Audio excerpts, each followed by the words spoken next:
Hello everyone, this is Heroes Trivia, and today I'm going to be breaking down the Ramesses gameplay showcase, where we got our first glimpse of the campaign gameplay for Total War Pharaoh.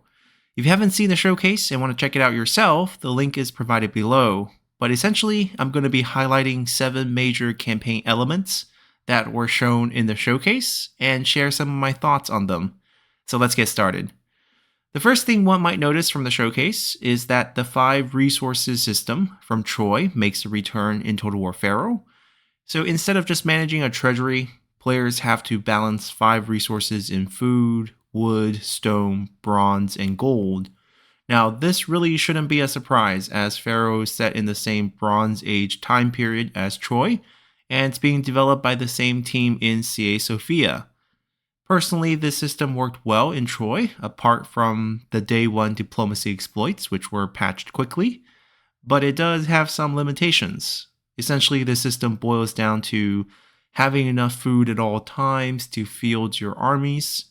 Wood is an early game building resource that is also required for archers and chariots. Stone is used for higher tier buildings in the mid to late game. Bronze is needed for higher tier armored units. And lastly, gold is mostly used for unique buildings, religious rituals, and to rush constructions. It is vastly more engaging than just having money as a singular currency for everything in the game, and provides players more options in diplomacy. Furthermore, it adds an extra layer of realism, as the in-game description for wood seems to imply that the Egyptian lands will not have much of the resource, so factions starting out in Egypt will have to rely on trade with the Canaanites or the Hittite factions in order to acquire this important early game resource. The second major campaign element from the showcase is the Royal Decrees, or the tech tree for Total War Pharaoh. And from what we can see, it will be a research rate based tech tree, with each Royal Decree taking anywhere from 2 to 6 turns. Now, of course, all these numbers can change before release, but from what we can see now, there will probably be around 60 decrees in total. We are only shown 38 in the showcase, but from the scroll bar on the bottom, there are probably 2 to 3 more tiers on both the left and right sides, with each tier averaging around 4 decrees. Personally, I don't think there is anything revolutionary here, and to be honest, I'm not a huge fan of the layout of these decrees. Having the decrees in a node structure, sourcing from 3 starting decrees in the middle of a long scroll that can't be shown at once on the screen, just seems like bad UI design. And not only is the UI poorly designed for the royal decrees, where it's hard for players to even gauge the order of the decrees, the end result is not even artistic. Looking back at older titles, Troy had a much cleaner and clearer tech tree, while Three Kingdoms was much more artistic and followed the 5 phases theme that ran throughout the whole game. So hopefully the developers can revisit this before launch. Now, moving on, the showcase gave us a first look at the new province management system, and we actually have some new major changes. First, the growth mechanism from Troy and Warhammer is replaced with the workforce mechanism. On the surface, it's still very similar, as you build up idle workforce over time, just like you would with growth. It is still used to upgrade your main settlement building, but we did get a glimpse of it being required for other buildings as well. More importantly, whereas growth becomes an entirely useless resource once the settlement is fully leveled up, high levels of idle workforce will lower your province happiness, but increase your number of local recruitment slots, which at least offers some use for the mechanism in the late game. Total War Pharaoh also has quite a number of buildings to build from. In the main settlement, there are 7 types of buildings encompassing administration, which includes your main settlement, and any unique buildings. Management, which seems to deal with the workforce and happiness. Military support, which are garrisons and defensive buildings. Recruitment, which are your military buildings. Production, which modifies your resource production, or basically income multipliers. And then resources, which are your resource generating buildings. And lastly, a religious building category. In minor settlements, this list shrinks down to just management, military support, recruitment, and resources. Interesting enough, it seems that minor settlements will have their full 4 building slots available from the start, regardless of your settlement level, even though your settlement level still plays a role in unlocking higher tier buildings. Lastly, controlling an entire province still grants you access to commandments, and 6 were shown in the showcase, which had bonuses ranging from the typical resource production multipliers to increase in provincial happiness to reduction in recruitment and upkeep costs. Overall, it seems like the province management system remains relatively unchanged. Growth is rebranded as Workforce with a small tweak to address its late game usefulness, but aside from that, everything still feels the same as Troy or Warhammer.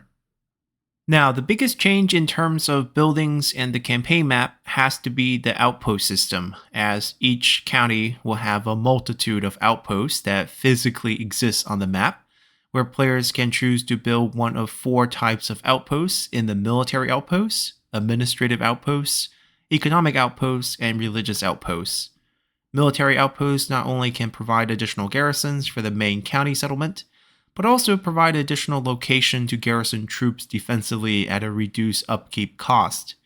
And the troops garrisoned in these locations will show up as reinforcements when your main county settlement comes under attack. Administrative outposts help increase your influence and legitimacy to help you win the title of Pharaoh or High King. Economic outposts provide additional boost to your local resource production. And finally, religious outposts help increase your favor with the gods. Now, not only can your armies interact with these locations on the map to receive a variety of bonuses, invading armies now also have more targets for raiding for both the player and the AI. Given the siege changes that we saw in the last battle showcase, where walls are actually a much bigger force multiplier since pocket ladders are now gone from the game, I suspect there finally might be more open field battles as these outposts might become worthy to fight over. Of course, I can also see the AI becoming even more annoying with constant raids on player outposts, much like the frustrating Troy mid-game, where you just don't have enough armies to defend all your island holdings from the endless waves of enemy raids. Regardless, outposts are probably the biggest change in this entire showcase, and I sincerely hope they become an amazing addition to not only Pharaoh, but potentially future titles down the line. Continue with the campaign map. Seasons make a return to the game, as even though death by old age is not in Pharaoh, like in Three Kingdoms, seasonal changes with each passing turn is in the game, as showcased by the cycle of 3 seasons, with each season taking 2 turns each for a total of 6 turns per year. Now, while the resource changes with each season might seem small, seasons probably play a key role in the types of weather one might expect to encounter in battle, as the dynamic weather system is one of the major changes in Total War Pharaoh. Additionally, the showcase also hinted at the convening of the courts at the beginning of each year, much like Total War Three Kingdoms Faction Council mechanic, which would be a nice returning mechanic, even though it might be restricted to the player until they become the Pharaoh or the Hittite High King, as the showcase also showed that we can pursue either path regardless of who we play as. Now, the showcase also showed a bit of diplomacy UI, where we actually have full-body 3D models of the faction leaders, which is a nice touch, but aside from that, it seems like diplomacy will be very similar to recent titles, with icons for being at war, trade, non-aggression pacts, military access, defensive alliances, and military alliances. There seems to be an improved UI for giving AI allies war coordination targets, but from what was shown, diplomacy remained largely the same for Total War Pharaoh. Lastly, the showcase also gave us a glimpse of the character management panel, where we can see our faction leader Ramesses has 9 item slots that includes a headgear, armor, shield, weapon, chariot, 2 followers, 2 accessories. And from the battle showcase, we already know that weapons and chariot slots will have a direct impact on the faction leader's bodyguard unit, as they will mimic your loadout on the battlefield. The headgear is also placed separately at the top because different crowns of the Pharaoh will have vastly different campaign-wide bonuses for you once you reach the rank of Pharaoh. And I'm certain there's going to be a similar mechanic for the Hittite High King as well. Aside from gear, with each level up, instead of picking up a new skill, there are now stat points that can be assigned to one of 3 stat categories in Presence, which reduces army upkeep, Fortitude, which increases army replenishment, and Ardor, which increases campaign movement. And from what was shown, it seems that each stat point grants a 2% increase in the corresponding bonus. Each stat category also contains a maximum of 15 points with a special icon in place every 5 points, which probably implies a milestone bonus on top of the 2% increase every 5 points. More importantly, the combination of your 3 stats will also unlock different titles that you can equip on your characters, allowing you to customize characters with different bonuses. Up to 4 titles can be equipped at one time, with the last 3 unlocking at rank 8, 16, and 27. Since 27 was also the max rank in Total War Troy, I suspect it might also be the maximum rank here in Pharaoh. This means you have to consider how to spend your stat points carefully, as there is no way for you to get every point, since that would require a max level of 46. Overall, the character management system in Pharaoh received quite the overhaul from previous titles, even though I don't think the new level up system contains much depth, as it has never been a strong point of any Total War titles. It is still a refreshing sight, and hopefully can offer some interesting strategic choices for the player, even though I worry that it would involve too much micromanagement for optimum play, since you might want to carry economic bonus titles during the end turn, but switch to more combat-focused bonuses before big fights.